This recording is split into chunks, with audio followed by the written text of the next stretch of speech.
Assalamualaikum warahmatullahi wabarakatuh.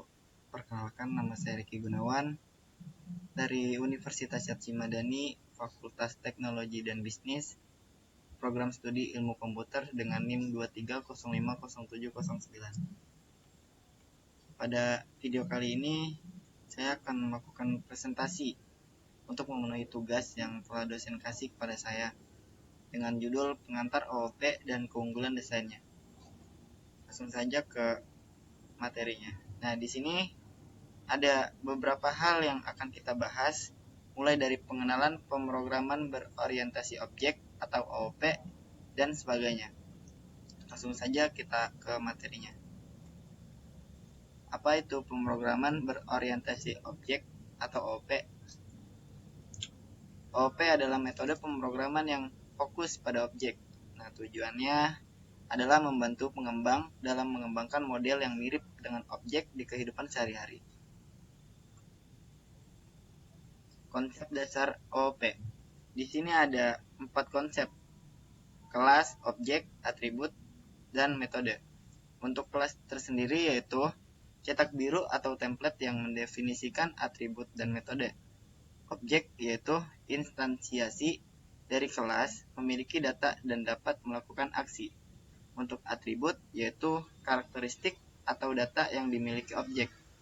Yang terakhir ada metode, yaitu fungsi atau aksi yang bisa dilakukan oleh objek. Contoh konsep OOP. Di sini ada beberapa contoh ya, teman-teman. Di antaranya, manusia adalah objek dengan atribut seperti nama, jenis kelamin, tinggi badan, dan berat badan. Manusia juga memiliki metode seperti cara bicara, cara berjalan, dan cara marah.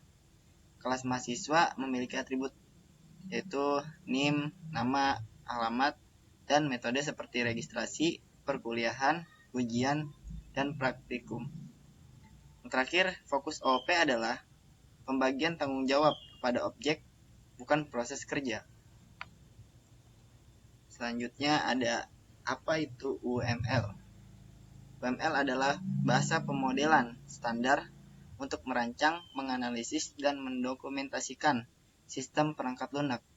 Tujuan dari UML itu menyediakan gambaran visual tentang struktur dan perilaku sistem.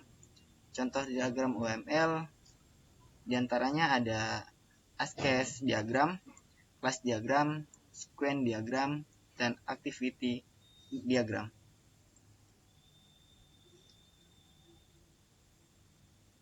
Manfaat UML. Di sini ada beberapa manfaat dari UML ya teman-teman. Di antaranya ada komunikasi, dokumentasi, dan analisis kebutuhan. Untuk komunikasi yaitu memudahkan diskusi dan kolaborasi antar tim. Dokumentasi yaitu menjadi panduan visual dalam pengembangan sistem. Dan analisis kebutuhan yaitu meminimalisir kesalahan desain dengan visualisasi yang jelas. Selanjutnya ada hubungan antara OOP dan UML. Untuk OOP tersendiri yaitu fokus pada konsep kelas, objek, dan interaksi antar objek. Sedangkan UML yaitu memvisualisasikan konsep OOP dalam bentuk diagram. UML juga membantu memvalidasi desain OOP sebelum pemrograman. Selanjutnya, mengapa desain sebelum implementasi itu penting? Nah, pentingnya analisis kebutuhan yaitu menentukan fitur dan fungsionalitas sistem secara tepat, mengurangi kesalahan yaitu memperjelas desain untuk meminimalisir perbaikan besar, serta efisiensi dan kolaborasi yaitu menyediakan panduan bagi tim pengembang. Keunggulan desain OOP reusability, yakni kemampuan menggunakan kembali komponen atau kelas yang sudah dibuat. Manfaatnya mengurangi duplikasi kode dan mempercepat pengembangan. Contohnya seperti kelas produk dapat digunakan untuk membuat berbagai macam objek produk.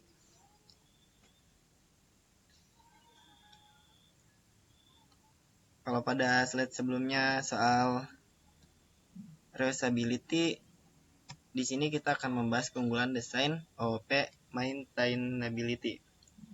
Nah, yaitu Kemudahan dalam memelihara dan memperbaiki kode. Manfaatnya, struktur kode modular memudahkan identifikasi dan perbaikan kesalahan.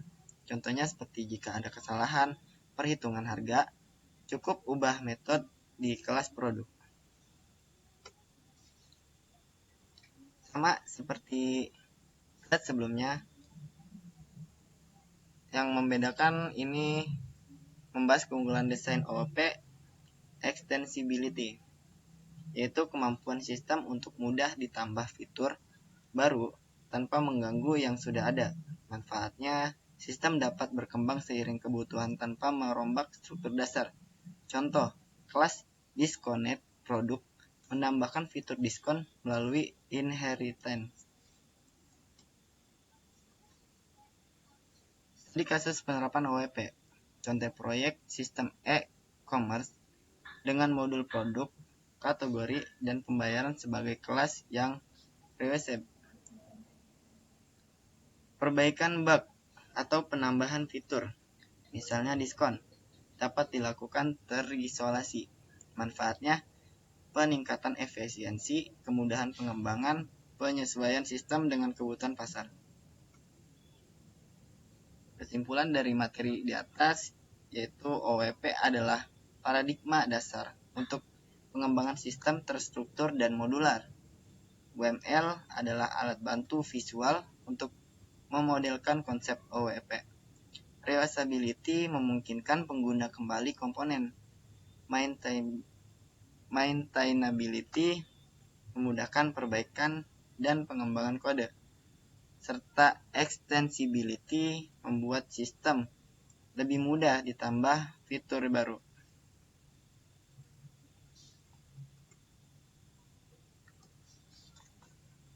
Mungkin itu saja yang dapat saya sampaikan.